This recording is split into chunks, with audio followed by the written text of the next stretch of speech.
So let's see if I tilted correctly here.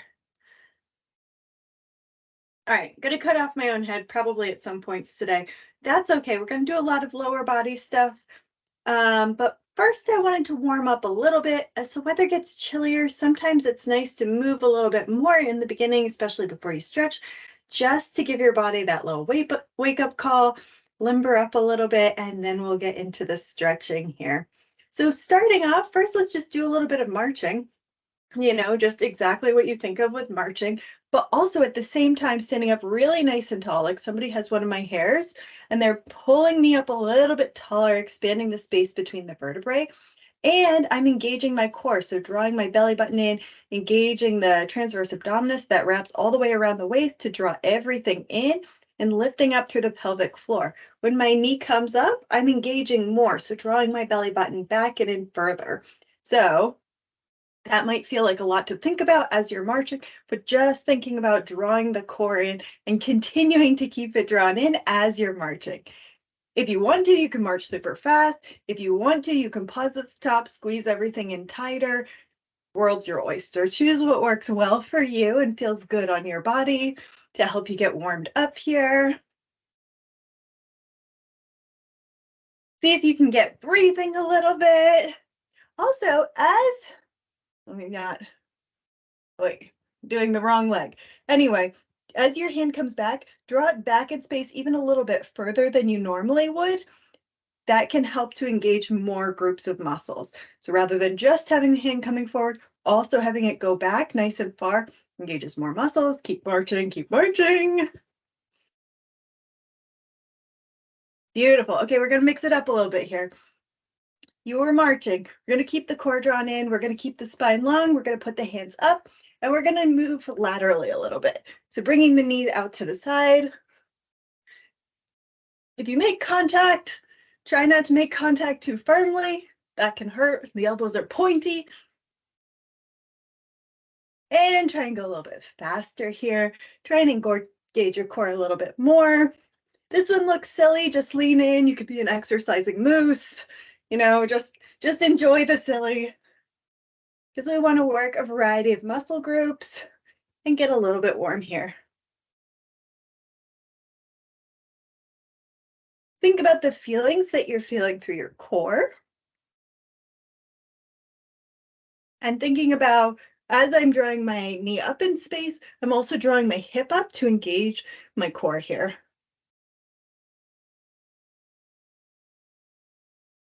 All right, just a couple more, and then we'll get into that good old stretching. Beautiful. Pause. We're going to start off doing some forward folding, and we're going to do it as a hip hinge. So let me tilt you guys down a little bit more. So like my hips are the hinge on a door, just going to tip my body forward. Feet are a comfortable distance apart. My legs are just parallel. You can see that I'm not dropping my head towards the floor yet. And if you would like a little bit of support, you could put your hands on your legs or a desk or another firm surface.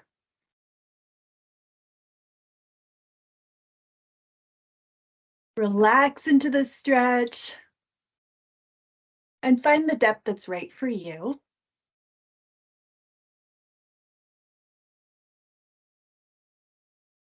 And now if it feels good to round through your lower back and get that counter stretch to the lower back curve that we all have, enjoy that.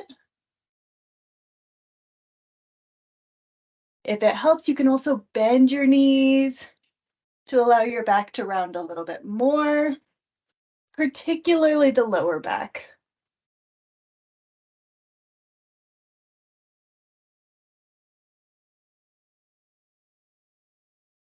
Beautiful. Take one last deep breath here, and then we're all going to come up. And what we're going to do is stand on the left leg, cross the right leg over, and we're going to hip hinge in this position. Now, this may be more tense for you, so feel free to adjust your depth. You can come in and out of it a few times just to let your body know what's happening. Or you can hang out in here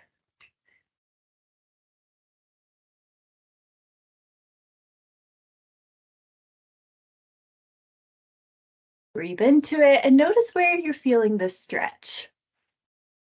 See if you can identify exactly where it's taking place, exactly what it feels like. Breathe into it.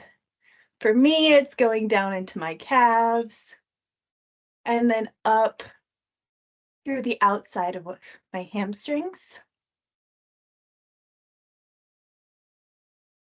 If you would like to round your back out here, go for it.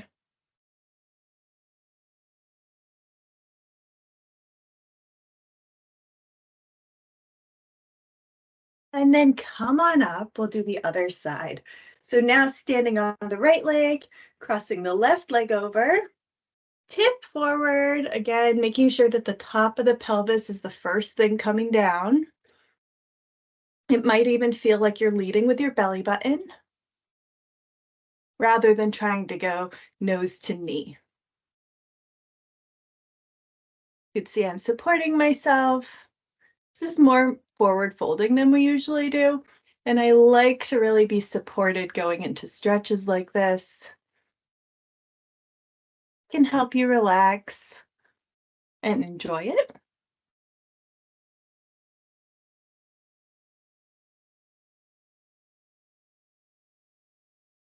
If it starts to feel tense or uncomfortable, you can absolutely always come out of it. You can also bend your knees a little bit. Or just reduce your depth slightly. And now if you rounded before, you can round on this side as well. Just thinking about dropping the top of your head towards the floor.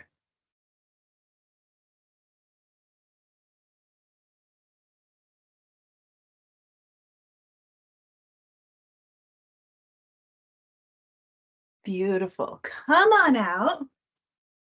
So we did legs neutral, legs crossed. Now we're going to go wide leg. You're going to choose the depth or the width of your feet. So choose whatever feels like a safe starting point for you. And then you can always widen them later. You can also narrow them, but nice to go a little conservatively at first, and then you're going to tip forward.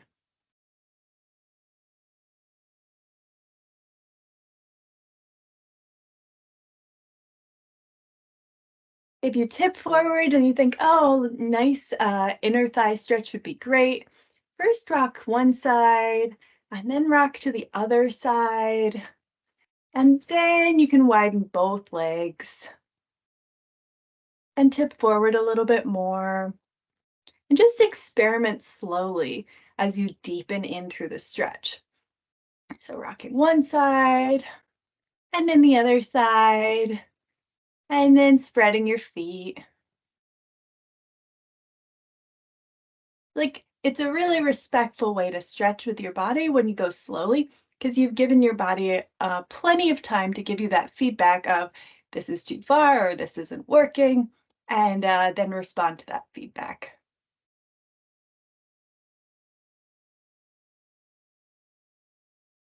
If you would like to place your hands on the floor, you can also do that. Rounding through your back now if you would like to. Try and deepen your breath, so taking longer, slower breaths.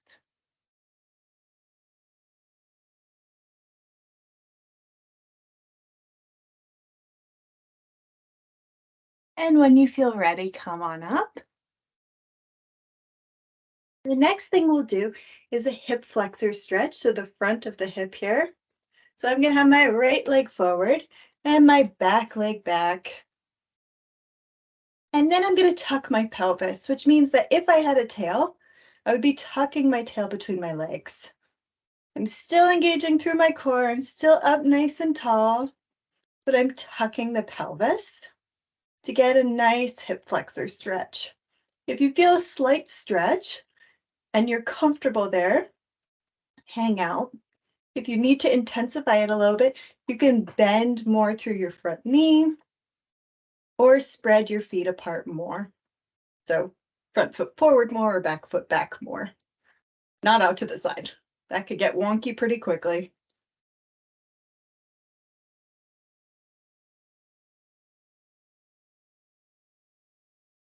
Maintain that core engagement because that's really what's tucking your pelvis, is your lower abs, and then the glutes and hamstrings on the back leg.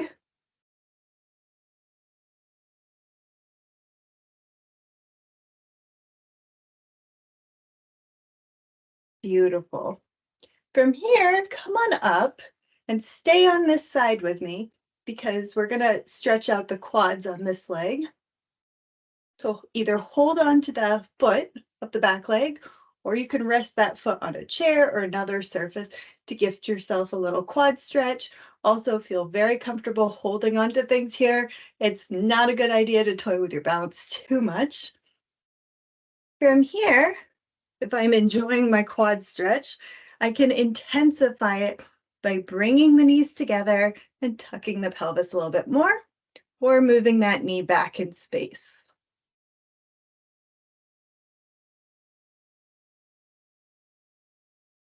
So adjusting the stretch to you.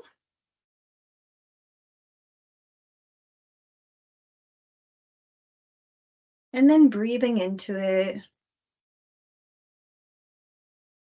Beautiful. Put that foot down. We're going to switch sides. So I'm going to have my left leg going forward, my right leg going back, and then I'm going to tuck my tailbone underneath me, tucking my pelvis to get a nice stretch through the front of the hip flexor, or through my hip flexors in the front of my hip.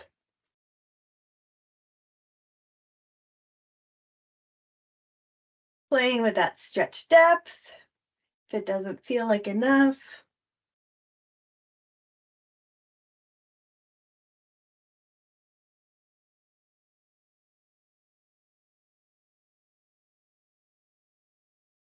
breathing into it, taking note of how it feels today, if it's different than other days. And just like every other stretch, if you want to work in and out of it, that's totally fine. Sometimes just experiencing the range of motion is enough. You don't need to hold it for 30 seconds all the time.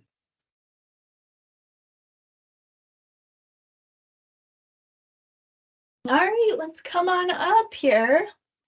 Hold on to something for balance, and then get your quad stretch in. So now I'm holding onto my foot, but you could certainly use a chair. And then playing with the stretch, drawing the knee into the center line, back in space behind you, and tucking your pelvis to adjust the stretch.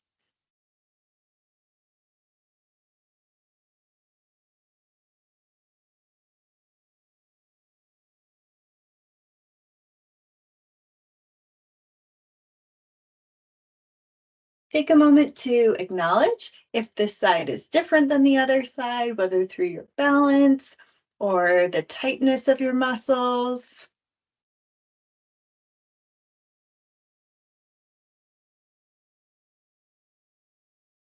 Awesome, and you can let that foot go back down to the ground.